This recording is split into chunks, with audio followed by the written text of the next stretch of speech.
રાજકોટમાં મનપા કમિશનર તુષાર સુમેરાને રજૂઆત કરવા કોંગ્રેસના આગેવાનો પહોંચ્યા હતા।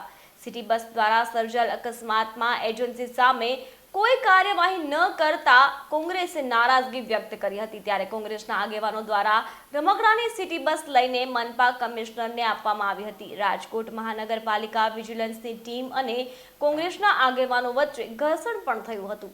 રાજકોટ મહાનગરપાલિકાને કમિશનરને રાજકોટ શહેર કોંગ્રેસ દ્વારા આજે એક આશ્ચર્યજનક ઘેરાવ કરવાનો કાર્યક્રમ કોંગ્રેસ પાર્ટી દ્વારા આપવામાં આવ્યો। થોડા દિવસો પહેલા રાજકોટની અંદર એક એક્સિડન્ટનો બનાવ બનેલો, જેમાં 3 લોકો મૃત્યુ પામેલ। આજ દિન સુધી માત્ર એ બસના ડ્રાઈવરને તોમતદાર બનાવી અને રાજકોટ શહેર પોલીસ અને રાજકોટ મહાનગરપાલિકાના કમિશનર સંતોષ માની લીધો છે।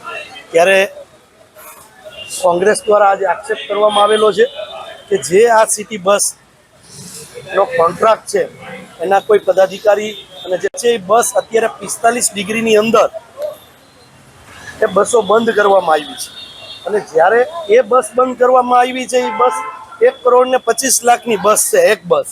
હવે જો એ પણ 45 ડિગ્રીની અંદર ન ચલાવી શકાય એવી પરિસ્થિતિ હોય તો ક્યાંક ભારતીય જનતા પાર્ટીનો મોટો ભ્રષ્ટાચાર રાજકોટ સિટી બસ જે ચાલે છે એની અંદર છે।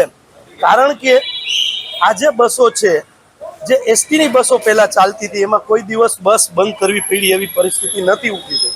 માત્ર કોન્ટ્રાક્ટ પદ્ધતિથી જે આ બસો ચાલે છે, આજે એ બસ બંધ કરવાની પરિસ્થિતિ થઈ છે।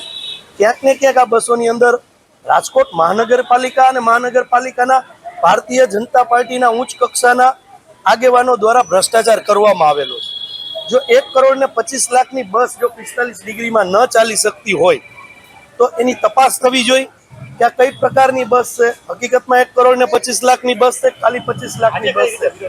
આજે વિરોધ એટલા માટે કરવામાં આવ્યો કે રાજકોટ મહાનગરપાલિકાને રાજકોટના નગરજનોને દર મહિને 8 લાખ રૂપિયાની ખાત રાજકોટ મહાનગરપાલિકાને આ બસ તંત્રમાં જાય છે, અને એક બસની 8 લાખ રૂપિયા ખોટ, એટલે વર્ષે